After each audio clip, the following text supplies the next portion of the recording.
Welcome. My name is Esi Ansa, and I'm the founder of the Association of Ghana's Elders. And we do a lot of wonderful work with senior citizens. And today we want to start a conversation, a really important one, on coaching. And so here with me in the studio is Coach Doreen Buffo. And I'm going to ask Coach Doreen to say a little bit about herself and to give us two interesting facts connected to senior citizens. Welcome, Coach. Thank you, Doc. So my name is Doreen Buffo, and I'm the lead coach and trainer at Branch Out Africa. Okay. We focus on leadership development coaching and leadership transition coaching. Okay. We also facilitate programs, but today let's stick to coaching.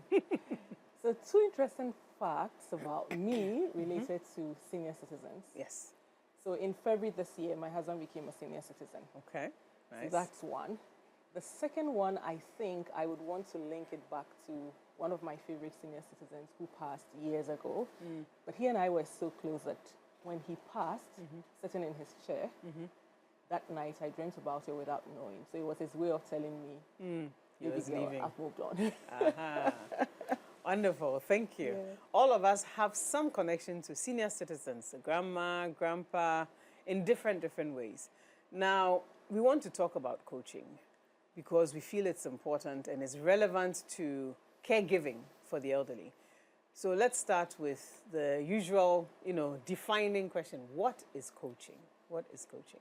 Okay, so I want to take it from the definition by the International Coaching Federation. Okay. And then we'll make it really simple after that. But the International Coaching Federation defines coaching as partnering with clients in a thought-provoking and creative process. Emphasis on partnering, thought-provoking, and creative process. And what that does is to inspire the client to maximize their personal and professional potential. So if you think about it in that regard, there's a conversation around partnership, there's a conversation around creative process and thought-provoking, but there's also a deep one about you not being the one that enforces anything, but inspires the one to do something in particular to maximize their personal and professional potential. Okay. Now, when people ask, and people say, let's make it every day.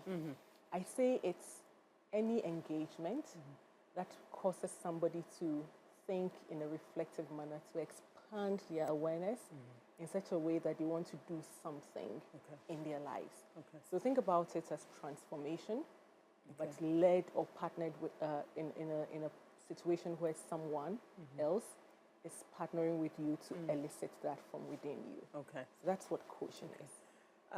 How does this differ from counseling? It sounds like, if I go see a coach, maybe I'm going for therapy. So there's a difference, and thankfully, I've had the benefit of both. So I've had the benefit of working with a mentor for different stages in my career.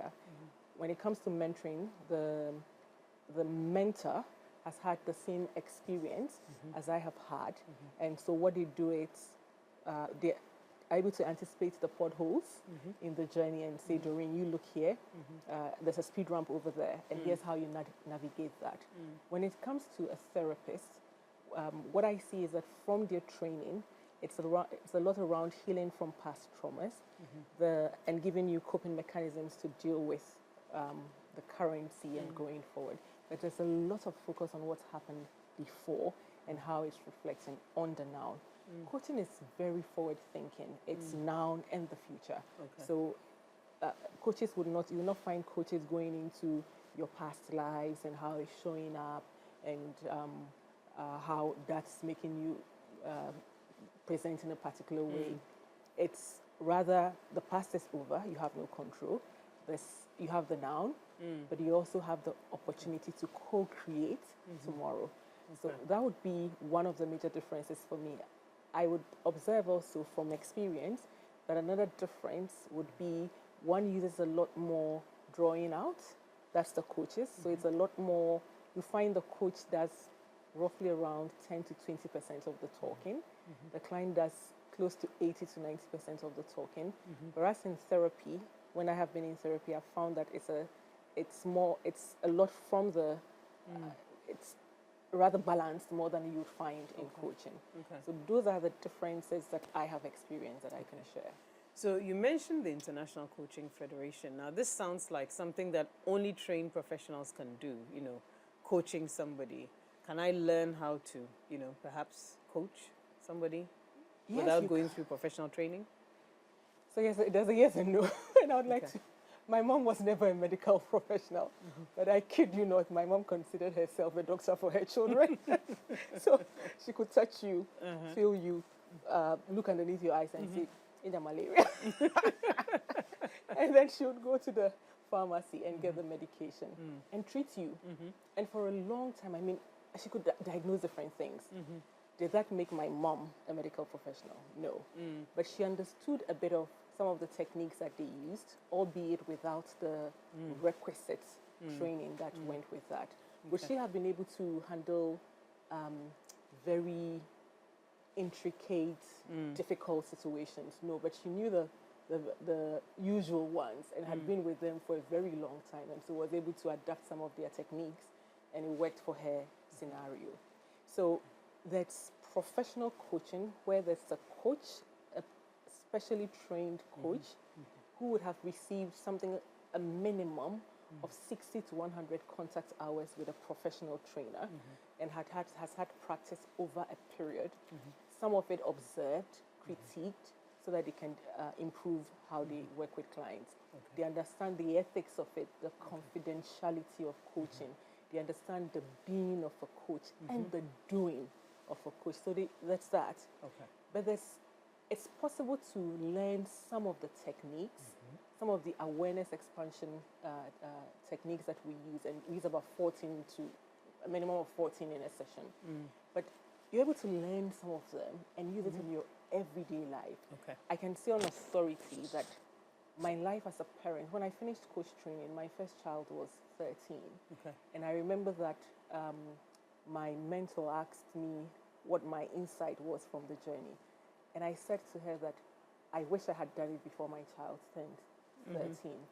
And she said to me, better now than later. So you're able to learn some of the techniques like powerful questioning, reframing, and use it as a parent and use it as a leader. There's a lot of conversation now and research on how adopting a coaching methodology in your leadership as part of your skills as a leader makes performance, productivity, and succession planning easy at work. So everybody can learn some of the techniques, but to be able to do this in a professional way with clients, I would say that go for training. And the ICF is just one of the bodies, the largest bodies, but one for now, of professional coaches. They define the ethics, the competencies we need, and also ensure that we go through what's it called, regular coach development. So that it's not like once you finish training, that's just it. Okay, great. I think that's a great way of helping us to understand that there are professionally trained coaches, but the approach is one that we can learn from.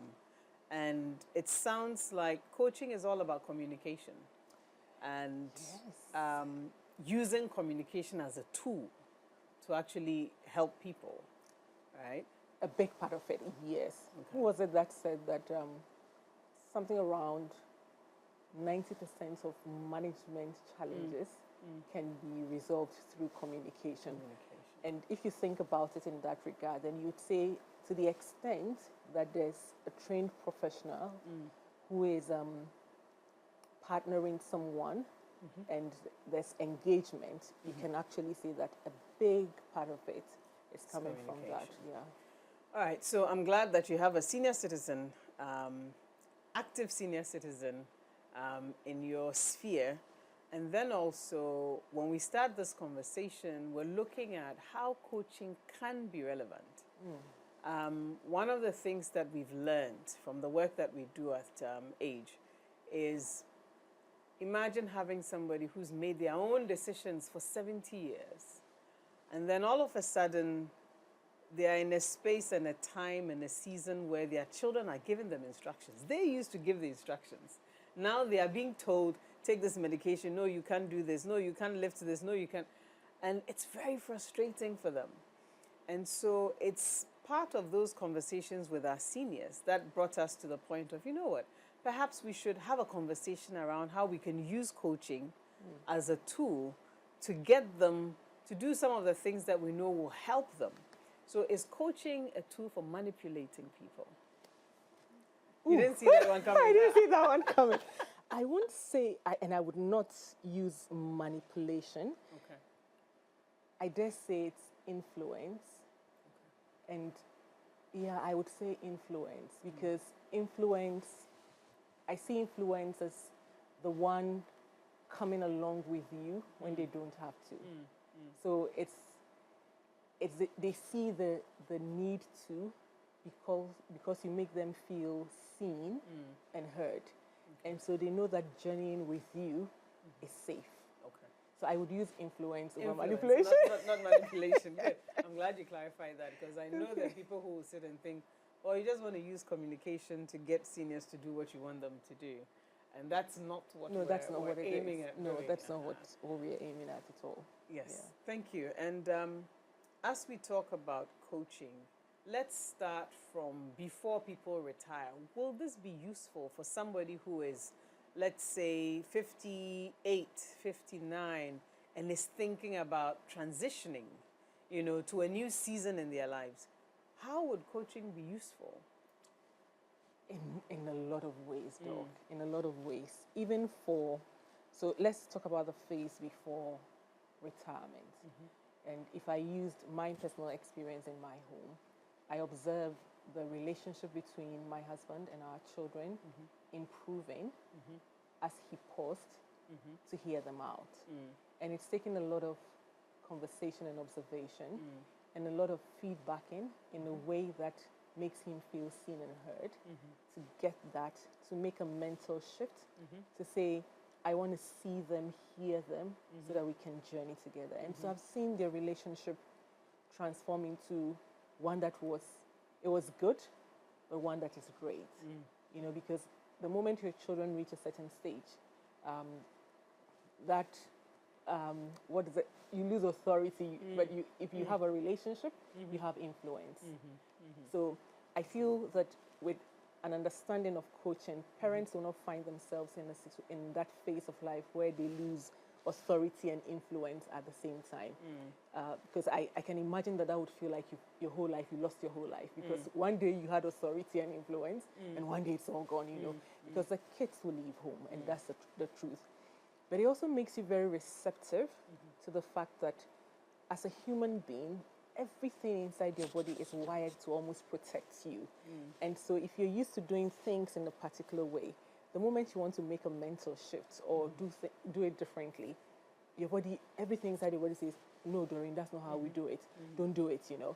But if there's somebody journeying with you in a safe way who makes you feel seen and heard, that resistance, that hold back is a bit lessened, because then there's no fear of taking that first step to say, actually, let's see what happens. Okay. But for another way that it would be very useful would be, because they understand the concept of coaching. If they're engaging in a relationship with someone who's using that approach, they understand where it's going. So they're a lot more receptive to, okay, I see that this conversation, it's useful. I see that this conversation, I see what you're doing with that, and I appreciate it.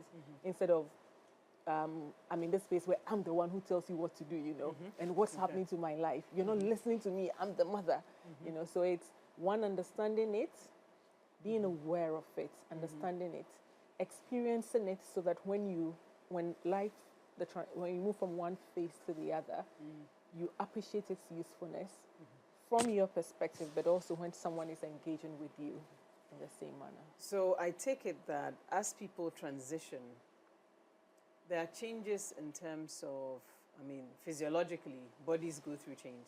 Yes. Depending on what you've been doing financially, it might be a major shift from a steady income that you earn to now, just looking out for pension. If you don't have a backup, that can, cause a lot of strain and stress. So social interaction, financial dependence and independence, You're looking at even living space, our built environment, how you navigate that as you grow older. How can a coach be helpful to somebody who is doing retirement planning, trying to figure out, okay, what does my next season look like? Career-wise, I personally don't think that I can't see myself retiring at 60. There's no way. So long as God gives me life, I'm on the move. And there are people who would want to stay engaged, but they're not sure because they've been disengaged from formal work. How can coaching help somebody to do that career planning, financial planning, looking at their social network, social capital, as they move into a new season? Can a coach be useful to a 58, 9-year-old? I will say a strong yes to that, and from two perspectives. One, from the perspective of the senior citizen working with a professional to plan the future. So bringing that uncertainty for you as a senior citizen into a session to say, hey, what's been on my mind in the last what's been holding my attention in the last 5 weeks or days has been what happens. And so having that coach journey with you professionally and help you unpack it so that you can take steps that make you feel prepared or make you prepared for the various stages. That would be one way it's helpful. But for the senior citizen, even when they retire, and I like the fact that you say you don't see yourself retiring, their wealth of experience would prove useful in the various arenas in which they practiced. And so if they did learn some of the techniques, for instance, they can use those techniques in a mentoring conversation with other people. And if they say they don't even want to charge for it, but they want to utilize their thinking or their thought processes, still engage the mind, they want to engage people, they want to feel that they're doing something, they can have mentoring sessions for the practices that they had when they were still in active service, using the coaching approach so that it's engaging, people feel heard and seen, and people want to utilize the skills or the wisdom from the senior citizen in their spaces. So it's like living your life through others. So those are the two ways I see it being useful. Wonderful. So I'm hearing two things. One, a senior citizen can receive coaching to help them plan ahead. And then a senior citizen can adopt a coaching approach, which I think is a very important point because there are times when we've had programs, intergenerational programs. That's one of the things that age focuses on. And in our cultural context, the moment you put an adult and a child together, the adult switches into, when you're in school, learn, advice mode. The listening goes away. And so sometimes you pair people up into generational conversation and you realize the adult does all the talking and the younger person has to just do all the listening. And sometimes they may roll their eyes and tune off. But I think it's really important that seniors also pick up some of these skills because you want to engage the other person, hear them, give them audience, and let them also express what's going on within. Absolutely. Right? Absolutely. Wonderful. And yeah, I couldn't have said it better. You said it really well. But it's you thinking I want to pass on all that I have learned and all that I have become. But I want to do it in a way that makes the new generation receptive to it. And if you've come from a generation of being told, you know, you're told to do at home, then you go to school, you're told what to do, you go to the university, you're told what to do, you start work and somebody starts telling you, now you need to think critically and solve problems, and you're wondering what shifted. And then you become a leader and your concept of leadership is telling others what to do. And it works for you to a particular extent. And so suddenly you find yourself in a space where the new generation is thinking, I don't want that. And you're wondering what changed. You know, so one of the things, one of the ways coaching will help, it's mentally preparing the senior citizens, experiencing it themselves so they're mentally prepared, but also learning the techniques so that they can now begin to utilize it and pass on their wisdom in a very receptive manner. Fantastic. That's really good.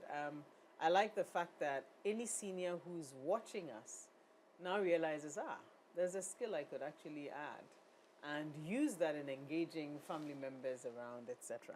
Fantastic. We've had a good conversation on coaching, and we want to take a breather and then begin to look at what this looks like when you're dealing with a senior citizen who may have certain dependencies, in terms of mobility, in terms of their cognitive health, etc., and begin looking at the caregiver. How do we equip caregivers, to be able to use a coaching approach? A lot of times you may have a housekeeper who is not trained to take care of the senior citizen, and so basic training may not be there, and then that additional layer of doing things intentionally is also gone.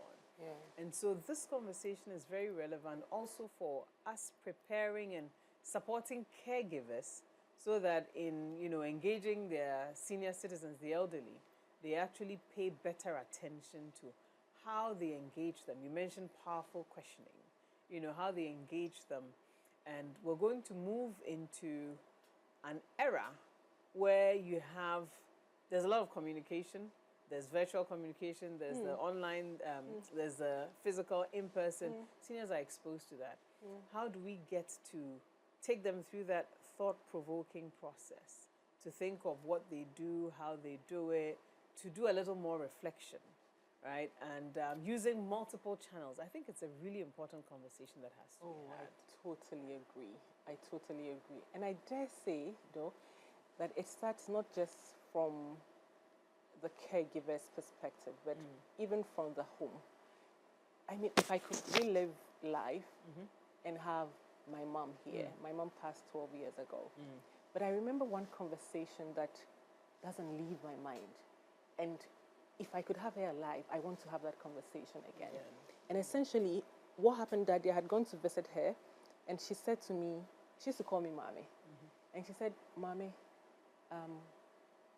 and I'll say it in English, but she said it in Twi. Lately, when I cook, I don't even have people to eat it. And in my naive, inexperienced mind, I said, then stop cooking. Oh dear. But I was coming from a very good place. After going through coaching and developing the skill, I lived back that day and I realized that when my mom said, now when I cook, I don't find people to eat it. I remember that her face, that she was sad. I could sense the sadness. So if I had to relive that conversation with my mom, and she said to me, when I cook now, I don't even get people to eat it. I would observe the body change, and I would say to her, I used to call her Ua, which is mom in Hausa. So I would say to her, Ua, I sense the sadness as you said that. But I also know that you said you found cooking stressful. How can something that used to be stressful cause you this kind of sadness now? And I imagine that my mom would say something like, yeah, I found it stressful, but you see, the laughter and the joy in the house as you guys ate the food made up for all the stress, And I imagine myself saying to my mom, oh, I could never have imagined that for you, cooking was nurturing and it was your way of showing love. In what other ways can we bring that to you right now? I mean, I would so love to have that conversation with my mom because I feel that there was so much that she wanted to say. And now, especially when my last child also left home 2 years ago, it just dawned on me, I'm like, I owe this woman an apology. I really want to cook for them to eat, but there's no one, And so it starts from the home, from teaching, even from when our kids are growing, to use that as parents so that they adopt it, so that when as they grow as well, they can use that with us, with their colleagues, so that when we bring in somebody into the home to care for them, because that's how we live life, in the onboarding and engaging process with the person, we can begin to introduce the person to that approach. We can utilize that approach with the person so they see how it makes them feel seen and heard, so that they adopting it with our parents or senior citizens that we care about in their care would not be so much of what's a strange thing, because it's actually not a strange thing. It's it's how humans, if you ask me, I think it's how humans should have conversations. Yep. One of our coach friends said this to me. She said when she finished her coach training and she went for a family gathering in her house, she sat back and observed how judgmental her family was. She's like, oh boy, we do this? Now I can understand a lot of things, you know. So I think it starts from us as parents adopting it, inculcating it really early into our family dynamics, and utilizing it as our parents grow and making it a way of life. Fantastic. I like the story about your mom. That's a nice way of wrapping this conversation up. We actually do have some professional coaches who've offered to provide coaching support to members of, AGE, the Association of Ghana's Elders.